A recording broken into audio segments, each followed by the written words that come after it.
Bonjour à tous, j'espère que vous avez passé un bon week-end.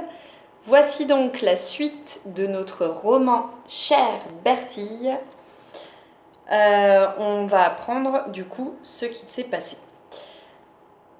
La dernière fois, nous avions vu que Younes était en contact avec un journaliste qui s'appelle Thierry Wellington.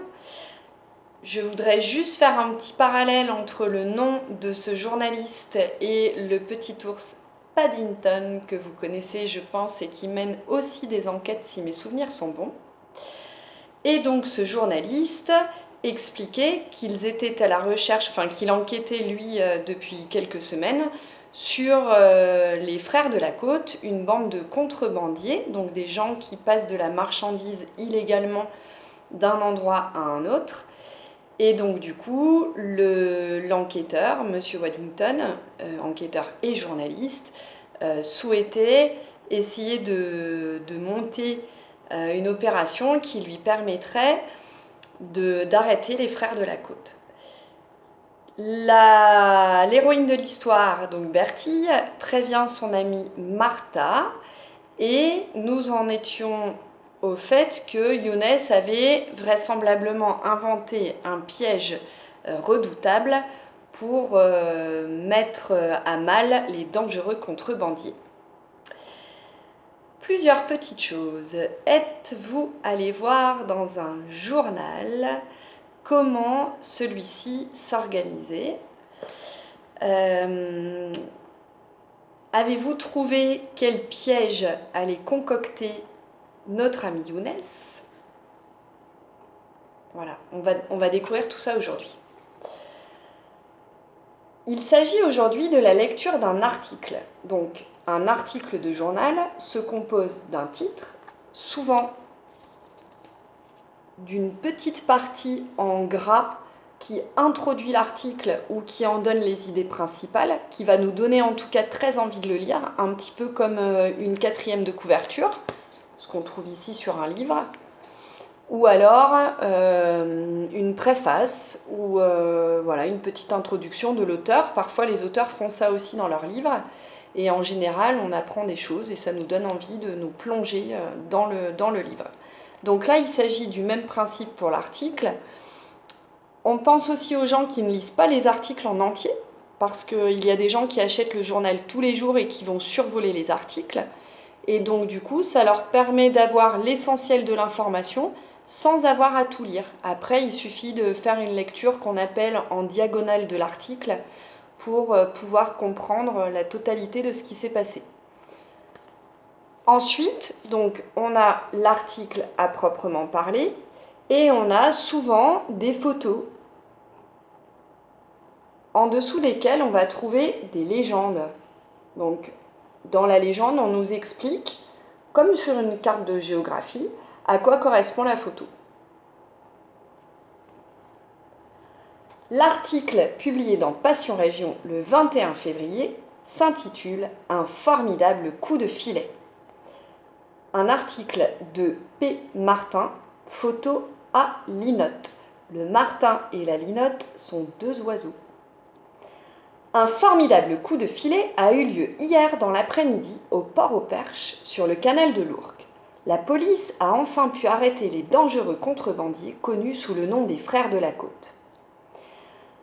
C'est dans la nuit de mardi à mercredi que le jeune Younes est parvenu à capturer, à l'aide de sa très audacieuse invention, les membres du groupe.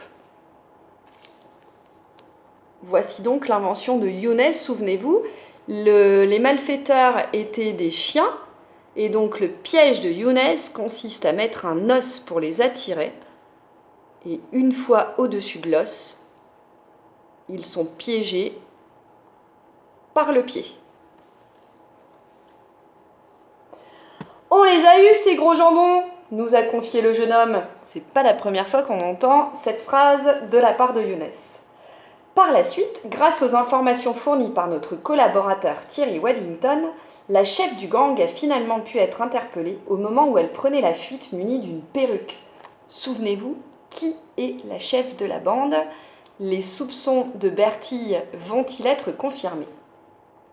Il s'agit, d'Evelyn Lomenech, c'était donc bien elle, une redoutable contrebandière multirécidiviste bien connue des autorités. Une cargaison record de 5 tonnes de chocolat et de noix de coco de contrebande a été saisie. Saisie, ça veut dire qu'elle a été prise par les policiers. Elle devait servir à alimenter illégalement le marché de la barre chocolatée en Europe. Aussitôt prévenu, le ministre de la Justice, du Travail et des Sports s'est rendu sur les lieux de l'arrestation en compagnie de nombreux journalistes. Le ministre a remis le prix Pulitzer du meilleur journaliste à notre collaborateur Thierry Waddington pour son travail d'enquêteur. Pour information, les journalistes reçoivent parfois un prix quand ils sont excellents, mais ce n'est pas le prix Pulitzer comme dans ce roman, c'est le prix Pulitzer. Les jeunes Younes et Bertille ont quant à eux reçu une médaille d'honneur pour service rendu à la patrie. Grâce à votre engagement citoyen, l'esprit républicain de l'espoir souffle et soufflera sur notre nation, a conclu le ministre lors de sa très émouvante allocution d'1h30. Une allocution, c'est quand quelqu'un prend la parole en public et devant des journalistes. Vous avez dû en voir plusieurs en ce moment, par exemple du président de la République, des ministres, des hommes politiques, mais aussi des médecins. Donc ici, plusieurs photos. Vous avez la photo des malfrats, la photo de Madame Lomenech, la photo du journaliste Thierry Waddington à qui on remettra le prix Pulitzer. Qui peut être cette personne qui serre la main à Thierry Waddington? Et ici, comme on l'a vu tout à l'heure, la photo du piège de Younes pour capturer les contrebandiers. On va s'arrêter là pour aujourd'hui. On va garder les 2 derniers chapitres pour demain.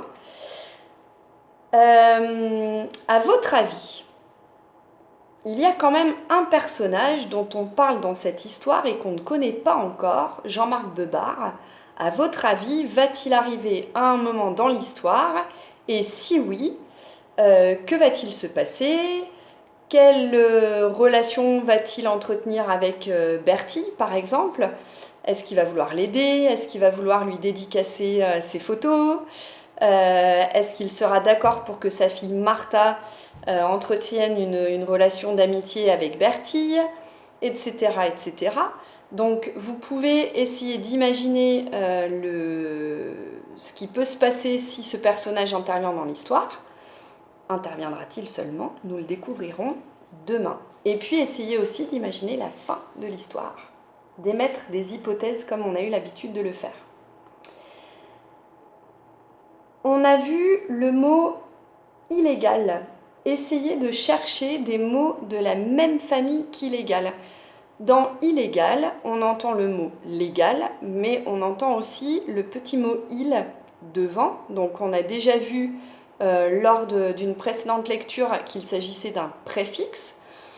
Donc le préfixe sert à changer le sens d'un mot.